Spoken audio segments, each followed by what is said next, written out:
All right, guys. So I don't know if you guys know this, but this is the only movie Stephen King has ever directed.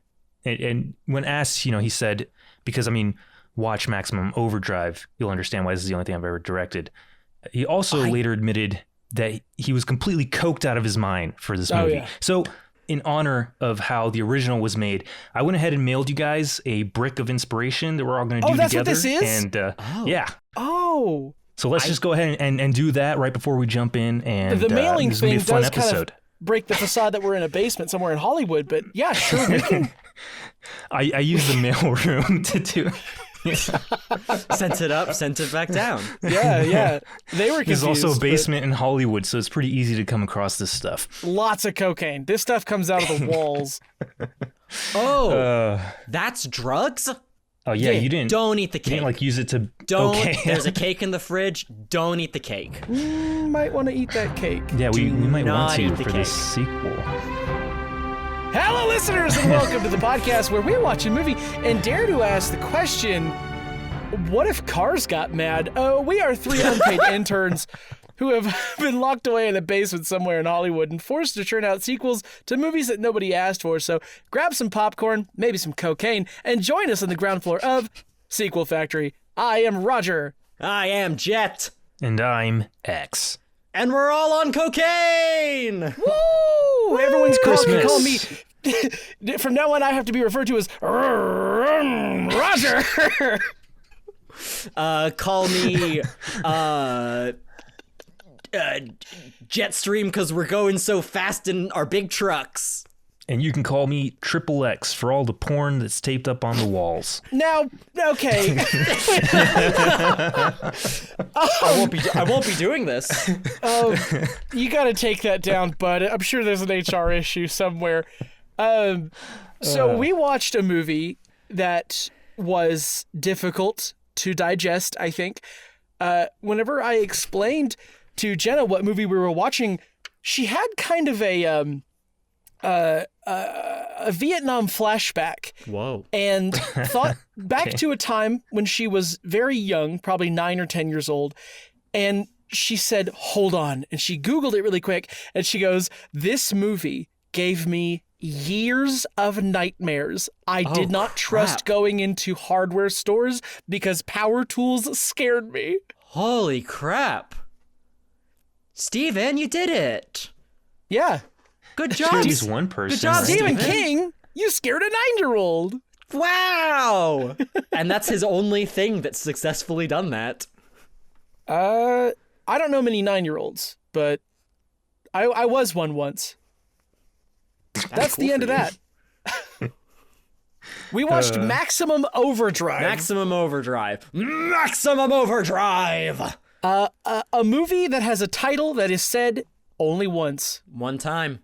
And the credits don't roll immediately afterwards. I was disappointed. It's the sequel to Minimum Overdrive. Yeah. Will you hold on a fucking second? Hold on. Prequel? Minimum Overdrive?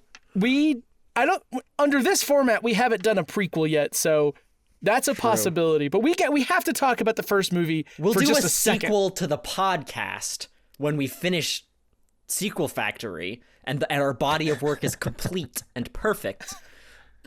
We'll do a sequel to this podcast called Prequel Factory. Can you give me a hard number? How many episodes do we got to do until we're done? Half. Perfect. We could always just spin off to a Prequel Factory as well. That's true. We got to make as much money as possible off this stuff, man. Because this isn't enough. We've got to grow. We could franchise it out. Get 3 other hosts. Yeah. Who are like funnier than us. I definitely need another podcast to edit. I was gonna say, if we do Prequel Factory, can we get 3 people that can pretend to be our younger selves? We could probably get the McElroy brothers to do it. They're not doing well right now. Only because ad space is a nightmare in podcasting. Yay! Yeah. Do we run ads on this? Not right now. Dang. No, we have the ability to, but No. I feel like it'd be unfair to the 3 people who listen to this podcast. Yeah, they're not going to be super swayed by Warby Parker ads. This episode's not sponsored by Warby Parker. Well, as long as we're thinking about franchise potential early. Yeah. So Maximum Overdrive. I never seen this movie before. Mm-hmm. I guess I've heard of it, but it starts. I messaged you guys this.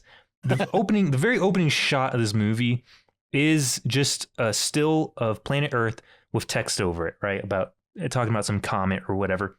Right. First thing I noticed is that the image is backwards. It's like it's Earth, It's like a backwards over Earth. Africa, but it's like mirrored. So it's just, I was like, what the hell? And you could tell immediately that Stephen King was coked out of his mind for this, because the little details will definitely let us know. He also credits this movie as to why he doesn't direct anymore. Yes, exactly. Not the cocaine. Maybe he can only direct movies on. I don't know. cocaine.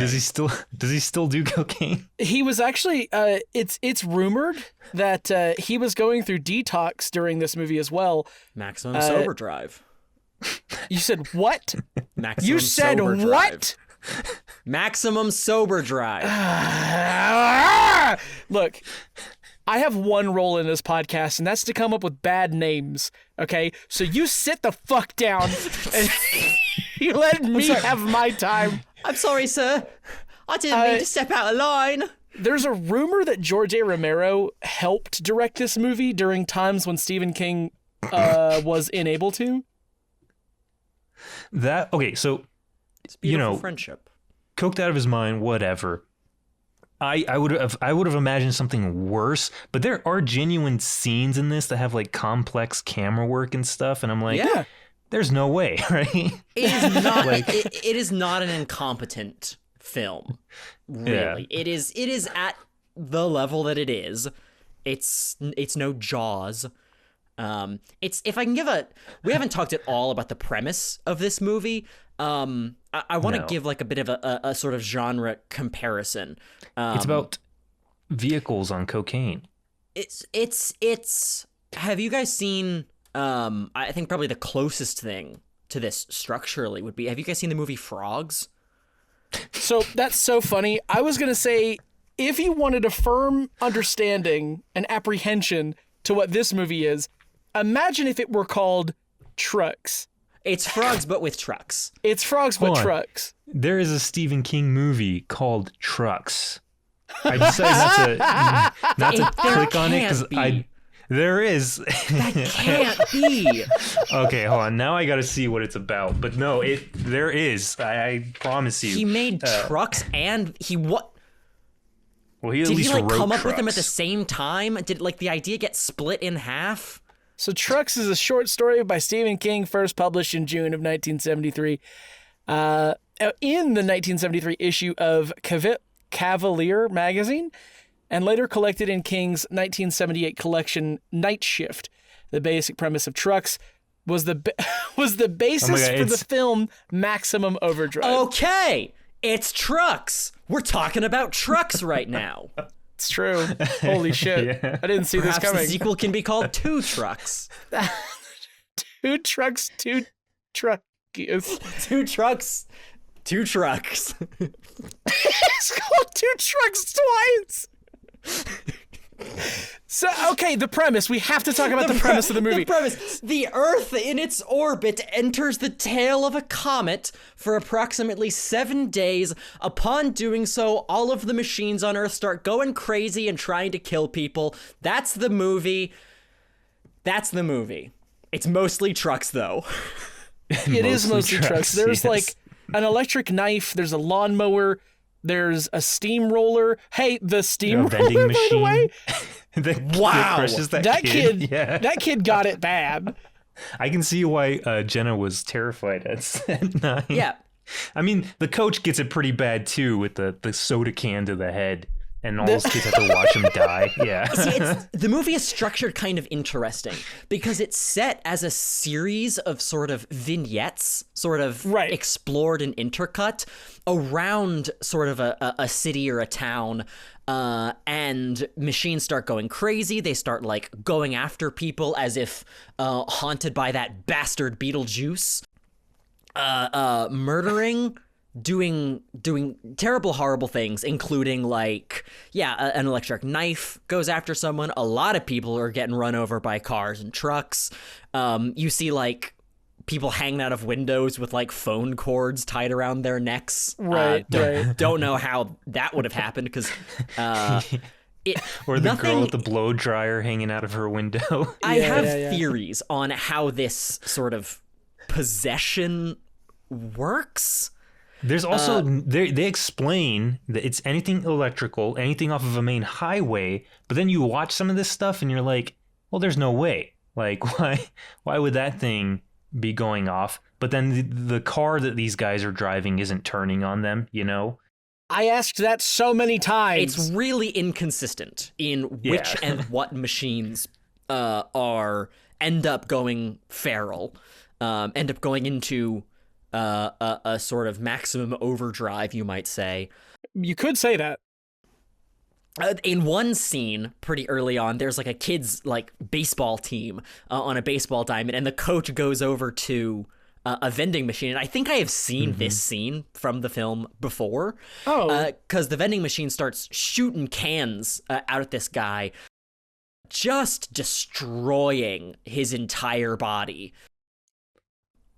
I wish. So I hate movies that are overly violent and gory just cause, but I wish this movie was more gory. If this guy would have been obliterated like RoboCop in the first movie by this vending machine, I would have fallen in love with this movie. Okay? There are so many ways this movie could have been made better had it been worse. Do you know what I mean? Yeah. It was just good enough that it was kind of boring. Yeah. It doesn't go wild enough. It plays it kind of safe. I have a note. I have a long list of notes, like a play-by-play for this movie. One of my notes is arcade machine kills black youth. Man, okay. So for the arcade machine, that's a weird one.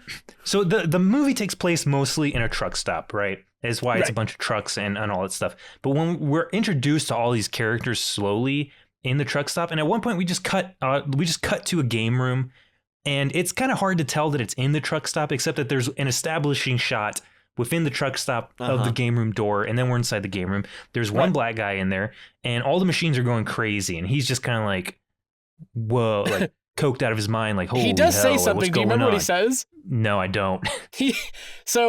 All of these machines are going crazy. The cigarette machine, which if those existed, the cigarette machine starts spitting out coins, and he's picking up the coins and he's looking around and he says, "Your mama." Oh, yeah. Who wrote that? Stephen King. Stephen King. Good job, Stephen King. So, Stephen King makes a cameo in this film. Yeah, do y'all know that? At the very beginning, yes. Very beginning. There's an ATM that's telling him that he's an asshole. Yeah. And that's how you kind of know that the machines are going crazy. But anyways, the game room, right. The cigarette vending machine is going nuts, shooting out cigarettes and coins, and this guy's collecting all of them. And then as he gets up to go leave, one of the machines that's been going off the whole time just happens to catch his attention just now. And he goes and he touches it, and he's shocked. Like a shockwave goes through his body, and he goes flying back. And then everybody runs into the room to see what happens. I don't know about you guys. I was really hoping that he was going to be just a skeleton when they cut to him. But he wasn't. I thought he was going to end up like mind controlled. Because he was kind of being hypnotized, right? Yeah. But I guess that's just like, I just read that into it because it's like rotoscoping electricity. Yeah. So it looks like something more significant is happening than just a guy. I will say that's probably shocked. where most of the budget went, other than these. I know, right? Like no other machines do an electrical attack in the film. If they could, all of these people would be dead because like technology is used by humans throughout the film. Yeah. And if all of this stuff could just shock people to death, it'd be over. But I think so they much used quicker, up their entire right? rotoscoping budget, and they couldn't do it again. Yeah. So slowly we start to see vehicles, most notably a Green Goblin truck, Yes. to start driving on their own. And the thing that drove me nuts about this movie is completely unnecessary, but we see how everything turns itself on. Like, we see the key ignition turn with no key in it, and buttons push themselves and knobs turn and stuff. And I'm like, why though? Like, it could just start moving on its own, would be just as scary. But instead, I guess they needed to pad the runtime, so they just kept putting these little things in for a movie that's only an hour and 37 minutes. Yeah, I mean, I'll give it some credit, right? Because if it was entirely consistent and machines in the film were only ever shown to be operating on their own, yes. But, like, sometimes there are people driving cars that don't go crazy. So I think they really want you to know, this ain't a person doing this. It's comet juice. Yeah, but I think we could have gotten juice? that idea. Yeah, comet juice. The juice of the air. Comet juice sounds like a really, like, 90s energy drink. This movie also has the most competent characters who just solve it all. Like, they really after do. having a few beers and some breakfast. Yeah. It helps that, like, the gas station owner has a bazooka. Sure out does. of nowhere, right? You've got a classic Stephen King, like, Bible thumping freak in the movie who's crazy. Kid gets run over by a steamroller, like, on screen. It's kind of wild. You see the back of his head get crushed or whatever. It's clearly a dummy, but like, Yeah. still, for 1980 whatever this was, that it probably freaked some people out in theaters. It would have freaked me out as a kid. All of these characters from all these different disparate locales end up meeting together in this truck stop, which ends up surrounded by the primary threat, which is like big rig semi-trucks. Yeah. Like roaming around as a sort of constant circling threat. Stephen King, I think, really likes to stick a group of strangers in a building surrounded by monsters. It's like Surrounded by a threat. It is the exact same formula as was The Mist, I think. Yeah. As birds, as Cujo, as there's got to be another one I can think of. Birds, not Stephen King, I think. There was I thought it was a movie, and the last time when we were discussing watching this movie, I was trying to think of it, and I couldn't remember the name of it. And it's my gosh, it's not actually a movie. It's a mini series. It's a TV mini series, but it's a bunch of people stuck in an airport, and then like these creatures start kind of just eating the universe around them. Oh my This is a god! Stephen King thing, right? Yeah, it's a Stephen King thing. Yeah, it's not the Lavaliers. Starts with an L. Yes, there you go. Is it it's not the Lavaliers? That's a microphone. No, it's not Lavaliers, but it's Langoliers. close. Yes, The Langoliers. There we go. Langoliers. Yes. Pretty sure it was Yes. Terminal. Nope, it's the Langoliers. The Terminal, the Steven Spielberg movie with Tom Hanks. The Terminal The starring Terminal? Tom Hanks. Yeah. Yeah, I think that's how that movie goes too.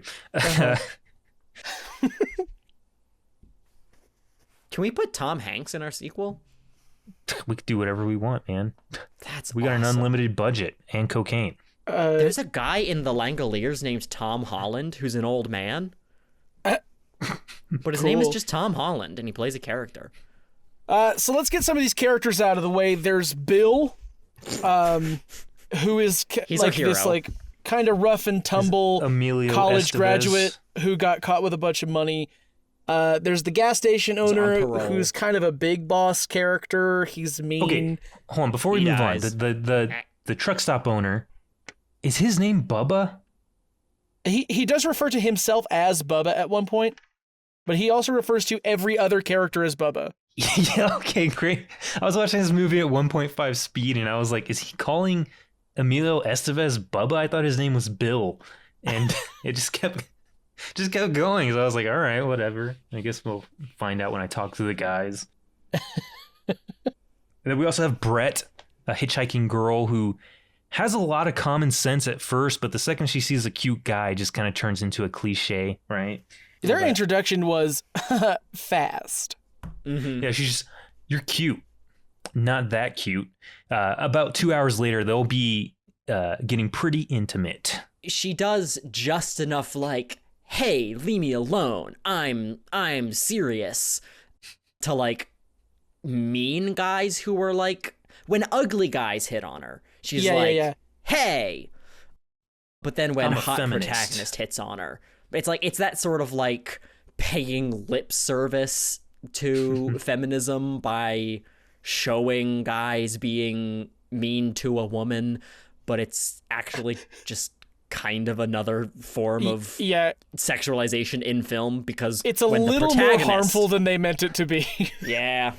Then there's the waitress, who I think they imply is sleeping with Bubba, and then she goes crazy saying that we made you, like that means anything. Right. And then just a bunch of random truckers. Oh, and then the kid. What was the kid's name? The kid's name was Deke. Deke. Deke. Now, it's important. Some of the people in this gas station are attendants to the gas station. Oh, yeah. And one of them is the kid's dad, who... Right, Duncan. He gets blinded by Diesel because he looks straight down a diesel... a pump barrel, yeah. The pump barrel. And then he gets plowed down by one of the trucks, yeah. After a great deal of sort of truck-based drama, which is like functionally Night of the Living Dead. You know, it's just all these people stuck in a place surrounded by enemies. And eventually they hatch a plan even, to get out of there, sneaking out of the building through a pipe, escaping out into the world, fully armed with guns that they just use wantonly to destroy trucks that are coming at them. Before they escape, we have to touch on this. The entire time, the trucks are circling them. That's why they can't leave, and they're kind of scared. And the whole time I was thinking, why the hell don't these trucks just ram into the building? Right. And crush them, right? It doesn't matter if they live or die, they're just trucks. And then I think Emilio Estevez mentioned something about how, like, if these trucks came into the building, they'd fall through the floor. Don't see what that matters. But after they all get a little bit of sleep, early in the morning the next day, a bulldozer starts rolling up, right? For some reason, to this truck stop's important, but this bulldozer starts rolling up, followed by a little army Jeep with a 50 caliber rifle on top of it, like a 50 caliber machine gun, and just starts shooting up the place, gunning people down. Yeah, this is where Bubba dies after... Like 6 people get killed by this machine gun instantly. Yes. One of them was introduced the scene before. Yeah. He's not given a name or anything, but he comes out of a room drunk and he's like, hey, what's going on? And he gets killed, so... and then this machine gun Jeep holds them hostage and forces them to pump the trucks full of diesel so they can keep going. Oh, wait. Now, hold on. You're missing an integral part to this. The kid knows Morse code. Yes. And that's important because this little Jeep is relaying Morse code after shooting a bunch of people, right? Yes. Starts honking in Morse code, and the kid's like, I can translate this. I'm a Boy Scout. They want us to give them gas. Full on feed me Seymour, which the protagonists kind of just go with to stall the onslaught of the trucks, the wrath of the trucks, long enough for them to hatch an escape plan. Which they do, and they escape. But before they escape, Emilio Estevez, he figures all this out. The girl and him. The girl's like, oh, it's probably from this comet. Emilio Estevez is like, oh, it must be aliens kind of purging the planet so they can come take it over. Why don't we get on sailboats? It should be mentioned that the Earth's going to be in the comet's tail for like 8 days, so they just have to survive for 8 days. Right. It's only been 2 days, and they're already like making a run for this sailboat that I guess he knows of. They get to the harbor yard. They get to the harbor yard. Only one guy is plowed down. By the Green Goblin truck. Too many people survive this movie, right? Whenever they were like marching their way toward the marina or whatever, there's like a line of 15 people. Yeah, it's like 3 full improv groups. And only one guy gets distracted by a dead woman he sees. Yeah, I wrote here, Brad big... stops to steal large diamond ring from dead lady. Yeah. And then gets killed by Green Goblin. The Green Goblin the Green hates Goblin it when you truck. do that. And then Emilio Estevez shoots the Green Goblin truck with the bazooka, blows it up. They all hop onto the sailboat and sail off to freedom. Oh, you know what? There is one kill, not a human kill, but whenever they're trying to get to the boatyard and they stop in front of the burger place and the this speaker's like, the humans are here, and then the kid Deke is like, this is for my dad, motherfuckers, and he like shoots it up. Yeah, blows and then up he's just the speaker at the burger joint. Burger Lean, I think is what it's called. And I have a quote here. It's, "This is for my dad, you loudmouth son of a bitch." And he really Scarfaces his way to destroy this intercom. And then he passes off the gun to be like, I've done my part. He's haunted by what he's done. And like gives the gun to Brett. Just like, I can't look at this thing anymore. Do you know how excited I was to see the return of the ice cream truck? And it gets destroyed in that scene. Immediately, yeah. So that's what I'm saying. Too many people survive. They, while they're all either the ice cream truck should have taken some of them out, or as they're walking to the sailboat in a group of like 30, the Green Goblin truck should have came by and like ran half of them over or something more intense. But no, we just get a happy, one guy gets killed because he's greedy, and then we get the happy ending. And they state that a UFO showed up a couple of days later. Oh my God. I can read it. I screenshotted it. It's the most buck wild ending because the theory, Bill's theory, is that aliens have in some way like taken over these machines. They're moving house, and these aliens want to clear the new house of its current residents. Yes. And so they have in some way like taken over all of the machines. I don't know what this has to do with the comet. I think Bill's theory straight up sucks. I think it is a dumb as hell theory, and he's just wrong about what's going on. The only thing that even slightly points to the idea that like this is aliens trying to purge the Earth of humans are the virus.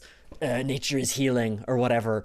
After they escape on the sailboat, text comes up on screen that says, 2 days after, a large UFO was destroyed in space by a Russian, quote, weather satellite, which happened to be equipped with a laser cannon and class 4 nuclear missiles. Something the Russians have. Approximately 6 days later, the Earth passed beyond the tail of the comet exactly as predicted. The survivors of the Dixie Boy truck stop are still survivors. That's beautiful. And then that'll lead us into our sequel. So I guess there was a UFO also like tailing the comet? Or maybe it was why were we told about the comet? Right, if there's just a UFO... Unless they're controlling the comet. Yeah, but maybe it was just it's supposed to be like a misdirect. Everything has to lead back to Bionicle, doesn't it? If you don't know what I mean, don't worry about it. We don't have time. Check out Jett's YouTube channel to learn more about Bionicles. A little plug for you. I got a lot of good Bionicle In fact, if you videos. in order to listen to the rest of this episode, you're going to have to pause this, go to Jett's YouTube channel, watch every Bionicle video he has. A major plot point and reference to Bionicle is going to come up at least once. So later on in the episode. So if you don't get it, you're going to feel like a fucking idiot. Study up. No, I think it's just supposed to be a misdirect, and then they're like, it was aliens the whole time, which is stupid, but I'm fine whatever. with being lied to in a movie. Like, I'm fine with unreliable narratives. Theory being wrong, yeah. But when the main character is like, I'm pretty sure it's aliens. Like, I'm left to assume because he went to college, like, maybe he's got a point. But, like, why are we still talking about the fucking comet? Yeah, right? Like, at that point, once it's aliens, it's also like, I don't buy the idea that these machines are just, like, being, like, controlled by the aliens as tools of a purge. Because these, like, trucks and machines have, like, self-preservation instincts. Yeah. They're, like, intelligent and, like, negotiating. I don't think that's just control. I think they are genuinely being animated in some way by, like, the tail of this comet. And I don't know if that is, like, No, I do know what it is, right? So here's my theory. Okay. Which, my thought, because the only way this makes sense is if there are entities that are capable of an incredible level of precise electromagnetic manipulation. Because they are like, these machines, once animated, are able to, like, move parts of their, like, bodies that don't have, like, motors or servos on them. Right, they're like, completely mechanical, like the machine gun or like the little release valve for the gas in the fuel truck. There is no mechanism by which the key of a truck could be, like, turned unless something is, like, able to manipulate precise magnetics within the mechanism. Jett, are you suggesting that the aliens were ghosts? And I think they are functionally electromagnetic what I was ghosts. Thinking. Yeah. I think they are intelligent, like, beings that are being, like, pulled along by the magnetic tail of the comet. And as they, like, pass over Earth, they find and possess vessels that they are able to, like, control and manipulate both the circuitry and mechanisms via electromagnetic forces. That is the only thing that makes sense. See, I think this movie would make a whole lot more sense if it took place today, where everything is, like, electric. Digital, right? And Bluetooth, right? Yeah. Like, everything has to be connected. I bought a scooter yesterday, by the way. Oh, you I did bought a $500 electric scooter. I couldn't drive it until I downloaded an app and activated the scooter. The aliens are the app. Yeah, there you go. Wait, hold on. I just want to say, I think your theory is accurate because I don't know how the hell a lawnmower starts itself without ripping the cord. Right? Right. Okay. Right. Okay, Stupid. Continue. Crazy film. If you say right in the right way, it will sound like a lawnmower trying to start. Right. Is that good? Do you like that? That's all. Very good. I loved that. So here's what I'm thinking. Deke is the ruler of this island. Whoa! Well, hold on. So is it going to take place in the rest of the 6 days or whatever within this time, or? I think it's got to be modern day. I think we've got to jump to the future as the comet comes back around on its orbit around the sun. That's exactly what I was thinking. This comet's got to make another pass. Yeah, and it is able to take control of the digital technology this time and make another attempted invasion. I want to throw an idea out. Feel free to say absolutely no to this if you want. But the aliens, they've thought this through this time, right? Electronics, not enough of them. So instead, they're going to try to take care of the human race through the plants. Is that not the happening?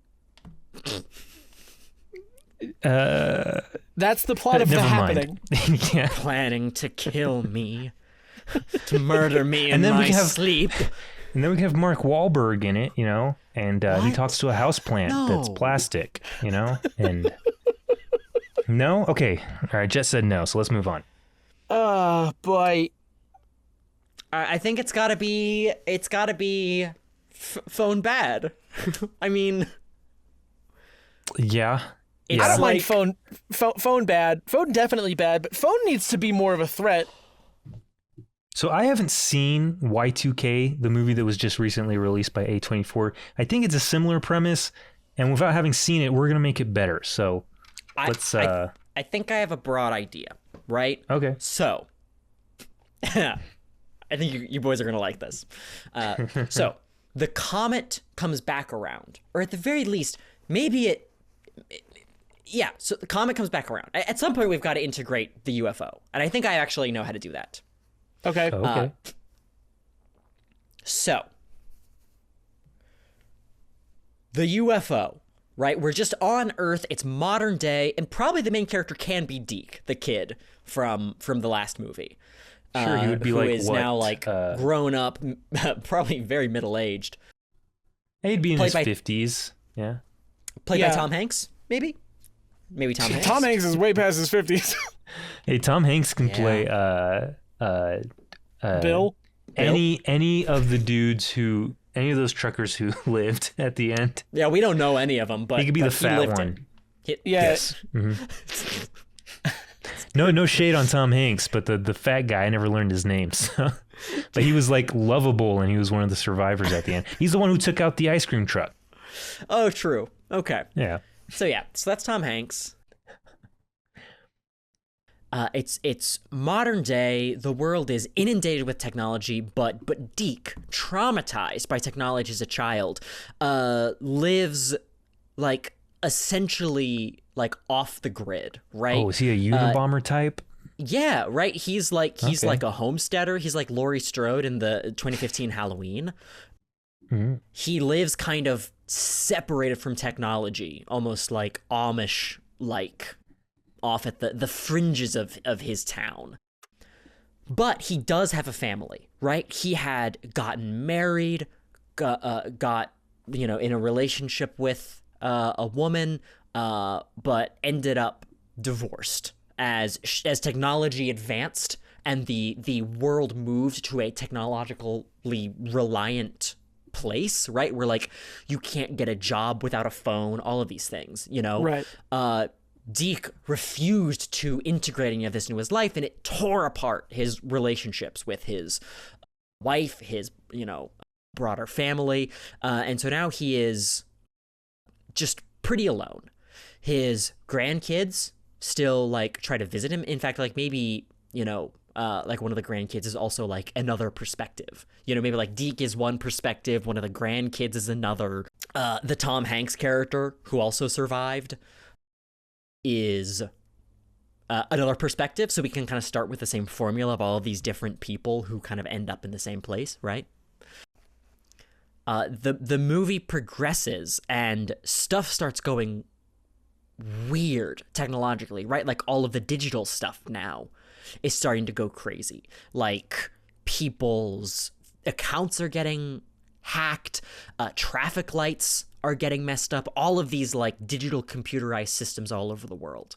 Jett, you're using a lot of words to basically plot out exactly what we know is going to happen. Yes. You'd think. Okay. Can I throw in a little hiccup here? What do you got in mind? Deke lost his arm at one point and now has a prosthetic that uses electronics. Interesting. And now he can't even trust his own arm. I think he never wears it intentionally because of this fear. Yeah. It is like entirely analog, right? Like it's not computerized, but it is a machine. And so he doesn't trust it. But when everything starts going bad and like all of the Teslas start going crazy and like blowing up, that's not part of the thing. They just do that sometimes. Yeah. But the Teslas are like going crazy and ramming people and people start dying. And Deke is like, only I know how to deal with this. I gotta go like save my family. And so he gets on his sailboat and goes back out to the mainland to try to find people. Chaos is reigning all over the place. It's way higher budget, so there's cooler stuff. Incredibly gory, just people's heads getting crushed and stuff. Can a guy be completely obliterated by a vending machine? I love that. Like, I need to see body parts Can it be the just same vending mystified. Yeah, it's the same one. But they've added a digital like tap to pay card reader to it. Yeah. Yes. And so he's just like at the vending machine, like trying to like, oh, where's the like moving his phone around, trying to like find where the actual like tap to pay thing is, trying to do like an Apple Pay. And then his like thumbprint scanner on his Apple Pay. No, it's the little camera because it face scans you now. Yeah. It like face scans him, and then like comes up with like a little message that says, "You look like an asshole," and it's Stephen King. And then the vending machine just like launches taquitos down his windpipe. It'd be cool if we could get Stephen King for this one.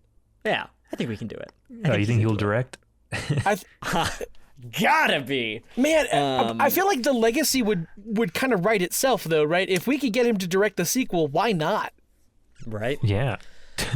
People would go see it. No, he just gets like eviscerated by like a large can of Arizona iced tea straight through the cranium. A puddle of mist by the end of it. Yeah. Yeah. I feel like the end of the movie we cut back to him and it's still shooting cans and just a pile of flesh on the ground. This mass of blood and bones. What were you saying, X? No, so where does Deke go when he leaves the island? I think he goes to save his family. He meets up with his family, and they all end up in an observatory to get into the telescope and look up into the sky because they're like, but no one thought this comet would be coming. It can't be here. They look up into the sky and sure enough, freaking UFOs up above. Multiple UFOs in orbit. They're like, oh no, what's going to happen? And then they spot behind the UFOs, the comet returning, not on orbit, but self-guided. My pitch for the midpoint twist of the film is the comet arrives and it turns out the aliens and the comet were never on the same side. When the comet arrives, it starts taking over all of the rickety old analog technology, same as it was able to activate before, and we've got Terminator 2, baby. The comet is on the side of humanity this time, only able to control analog stuff in a fight against the aliens, which are controlling all of the digital stuff by hacking its computers. Man. They would be vastly outmatched, wouldn't they? Yes! Underdogs! So, man. I mean, it would kind of speak to the durability of old technology versus new. Right? Because you've got Nokia phones going up against smartphones.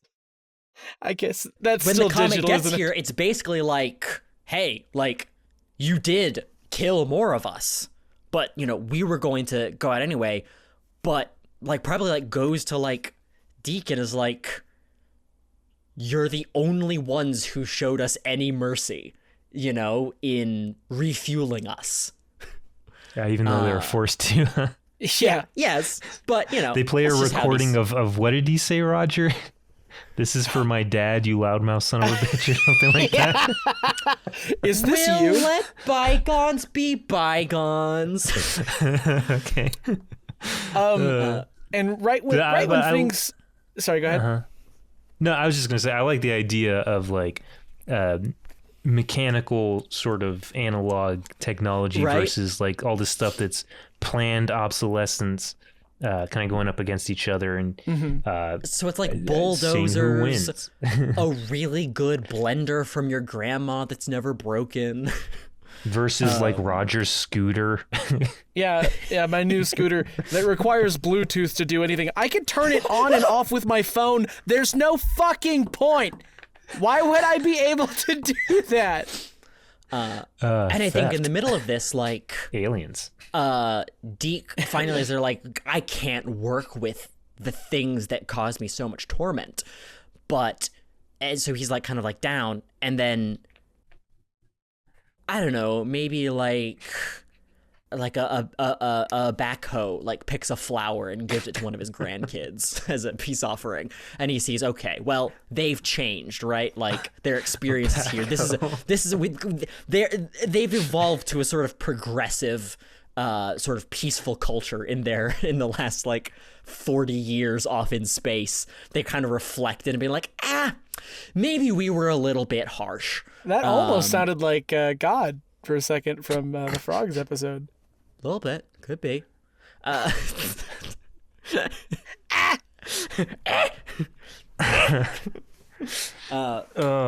They've gotten better.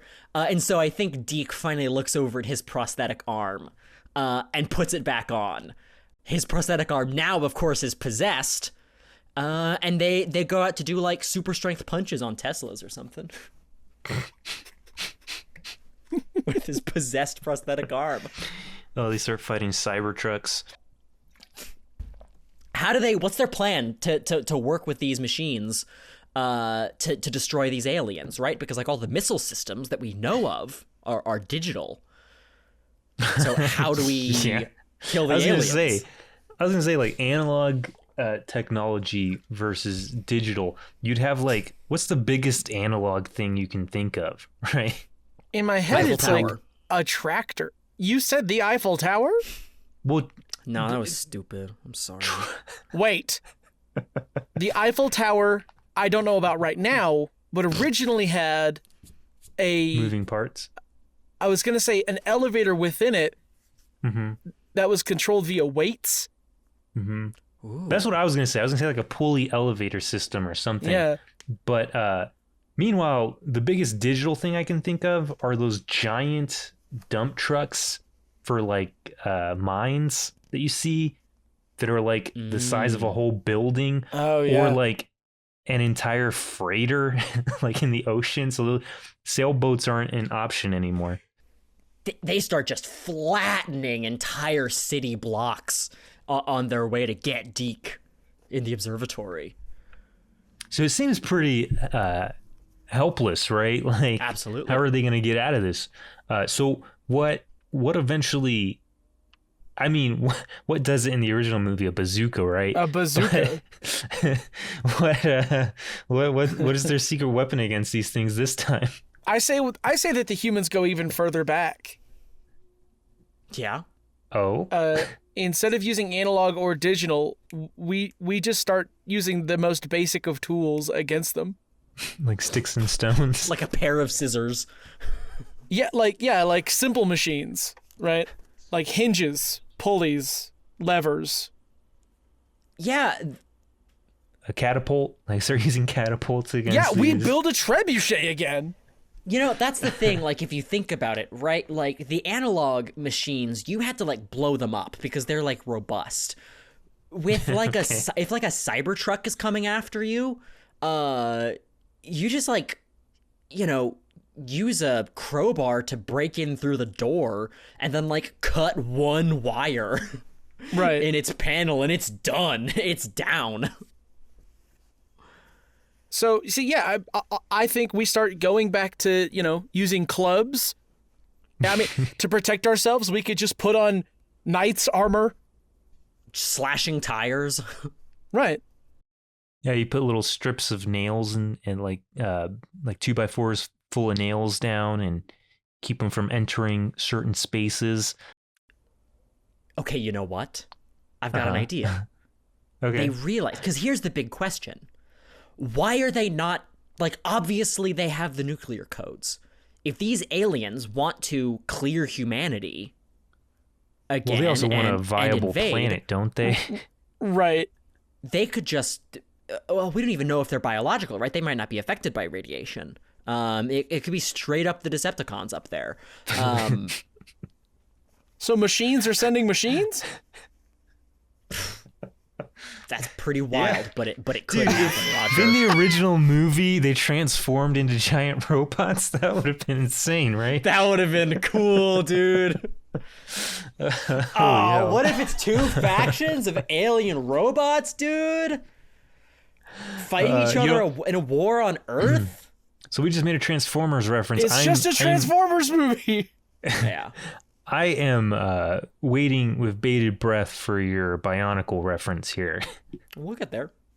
Okay. Have patience, baby. Don't worry. So I think what happens is they're escaping from these giant things, right? They're like fighting. They're like, we have to go simple.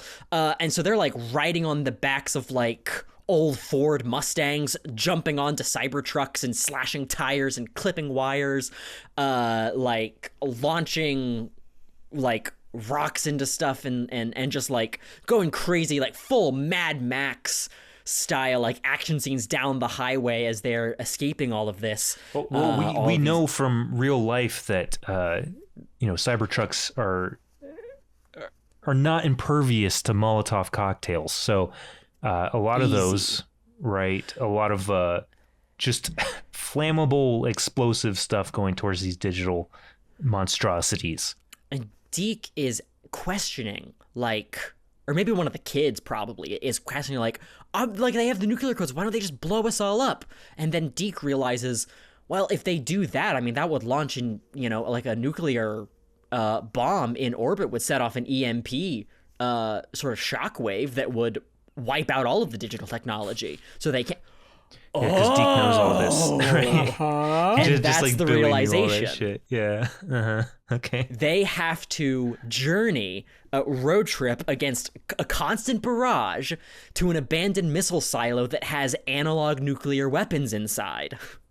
Wait, so I like this idea, but I also like, how in the original movie they all came to this one truck stop for some whatever reason, yeah, right? Because it's gas or whatever.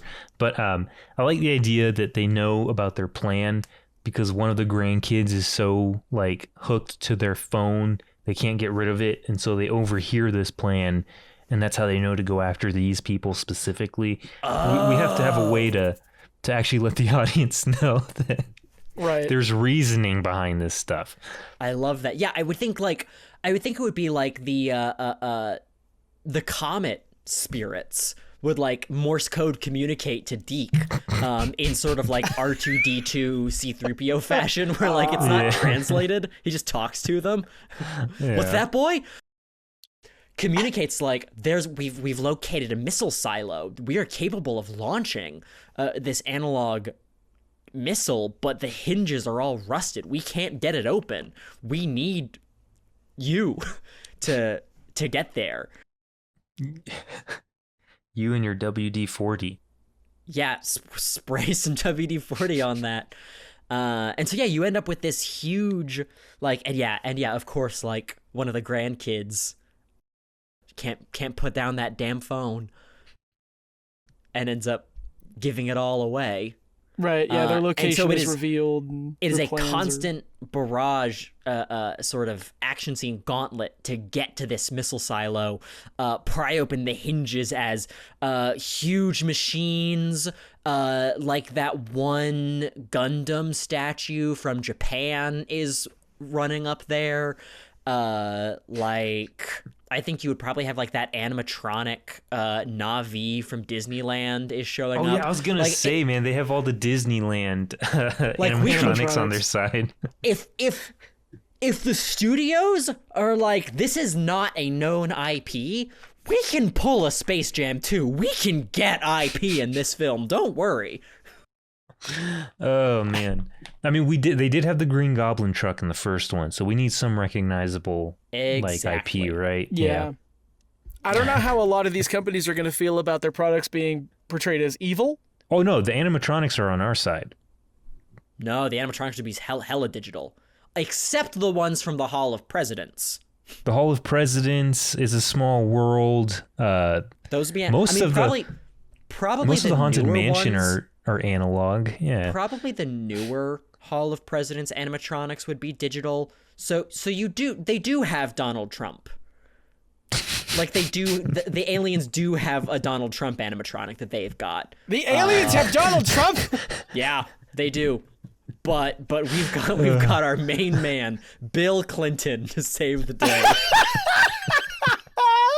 I've actually never been in the Hall of Presidents. So. We've got Clinton. We've got Taft. We've got Washington. What else do we need? We've got and Lincoln. George we got the tall Washington. The other ones armed with axe. All And the other steak. presidents. Alexander Hamilton's there. It's really How dare you? Thomas Well- Jefferson would have hated that joke. Well, okay, so what's the climax of this monstrosity that we're creating? I kind of just want it to be a bazooka. I think, yeah, they bazooka open the hinges of the missile silo. It launches. They're like, we have no way. Wait a minute. What if the crux of the movie is that the salvo, like the end, like the end goal is that these machines just can't fuel the missiles? Yeah, absolutely. This just all of the rocket fuel is like settled. So they have to, the guys have to get in there and get down, refuel the rockets, and then these nuclear warheads launch up into the sky to explode in orbit. And they're all like, there's no way for us to get away. And all of our main characters huddle together as an explosion blasts in the sky, sending an EMP pulse to knock out all of the digital electronics, frying them in Day the Earth Stood Still-esque fashion. Okay, so you're going Day the Earth Stood Still. Here's an alternative, right? They fail. They fail on their mission to get to the silo, get to the missiles, whatever. And they're hopeless. They're surrounded by all these electronic beings. And then War of the Worlds fashion, they all start dropping because they've lost their charge. They can't charge themselves. They refuse to put they refuse to put solar panels on electric cars. So like these things are just dying out, right? They've got those little robot dogs that can like plug Recharge their lightning To act as like chargers. little handlers. Yeah. Surely there's enough robots that they could plug themselves in with USB-C. See, I don't think so. And I think in that case, this whole invasion would last like 8 hours tops, right? It really depends on what company designed them. Yeah, I guess that's true. But Yeah. I can see like, okay, I think they launch off. That's what, no, you know what? I agree. I don't think there are enough robots with hands realistically that like the Tesla superchargers are going to get very far. So I agree. Like I think like the warhead launches up into space. Like they succeed on that, and then a UFO comes down and just like tractor beams it and catches it, and like just like tosses it out, deactivated out into orbit, right? Like, that's not gonna work. And the aliens are like coming down and they're gonna kill. And then one of the analog machines, I want it to sacrifice itself to save the protagonist. What would that be? Like, what's an iconic analog thing that could come down and like shield the opponents or shield the good guys from danger? The ice cream truck. A fleet of most ice cream trucks are still pretty old, you know. Yeah, you don't see a lot of new ice cream. Hey guys, why aren't there any new ice cream trucks? Hey, if I'm noticing a problem in the world. I don't think I've ever seen a Mercedes ice cream truck. I'm Bill Burr. What's up with the fact that there's no ice cream trucks out here? What, we don't have fun anymore? I think rich people should be killed and kids should have more ice cream. Is that a crime? Yeah, I think we should so bring back the bad? guillotine and have ice cream trucks there to serve the crowds, right? Right. Yeah. Yeah, no, I think the end of this movie would have to be a freeze frame on the main cast of characters enjoying ice cream from their new friend, the ice cream truck. As the aliens are guillotined in the background. I think like No, I don't know. Yeah, maybe. I guess an ice cream truck, like the big there's a big cone on top with like a big spring that kind of makes it rock, right? And then the springy ice cream cone is what stops the missile itself. I mean, there'd be a huge radius of people that are still instantly vaporized, but sure. At least it didn't hit them directly, right? I can envision this fleet of ice cream trucks after like saving these people. I think it's just like a barrage of laser fire or whatever from the aliens beaming down as the ice cream trucks come to say they're all hiding in the trucks, and they start beeping at the protagonist, be like, we were cruel before, but we know now the kindness that is possible from your species, and we will not let it be destroyed. And all of the spirits leave the ice cream trucks dead on the ground. And as the comet pulls away, they fly out into space, managing to disrupt the tractor beam field of the aliens have around the nuclear warhead. Just enough. They're like burning up as they try to get through this field. Enough to let one entity through, possessing at last the atomic warhead and blowing it up in space where it was tossed by the alien ship from before, knocking out all of the alien ships in orbit, which then get pulled away by the gravitational pull of the comet.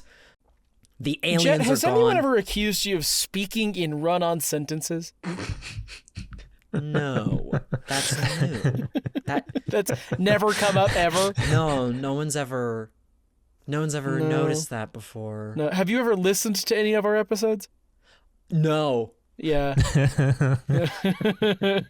I edit them as much as I can. Every time I think you're done with a sentence, it's followed by and then more sentence.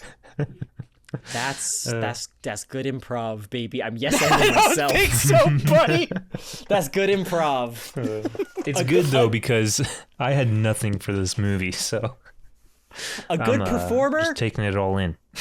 when they get that spotlight, they just keep it. Yeah. It's a real Michael Jordan move, huh? The rest of the Bulls didn't have to touch the ball. They didn't have to work as hard. They got paid the same. We're getting paid? No, we're interns. All right, Roger. So then, fine. The comet is pulling away all of the alien spaceships. No, Jett, that's the problem. You got all the good ideas. Everything you said was correct. You just kept going. Conflict. I'm sorry for having all the good ideas too fast. It's absurd that it was this episode that X and I finally got to do some cocaine, and you just continue on your bullshit. Oh man, our producer on our other show, I think, literally said that right. It seems like Jett's always on some cocaine before he gets on the show. Yeah. All right, well, this is for my dad, you loudmouth son of a bitch. Whatever. God. Is that the movie? Look, folks, we're at an hour and 5 minutes. That has to be the movie. Yeah, I think so. Roger, just give us a final image to end on. Yeah. What the freeze frame was your of them choice. eating ice creams. Okay, but there has to be a title over it. Oh, True. right. Deke went on to grow a new arm, and Whoa! the radiation from the bomb exploding in the upper atmosphere made nighttime impossible, and now Whoa. the atmosphere is burning constantly. We have very few weeks to live. Jesus Christ. Question Perfect mark. setup for the third movie. All right.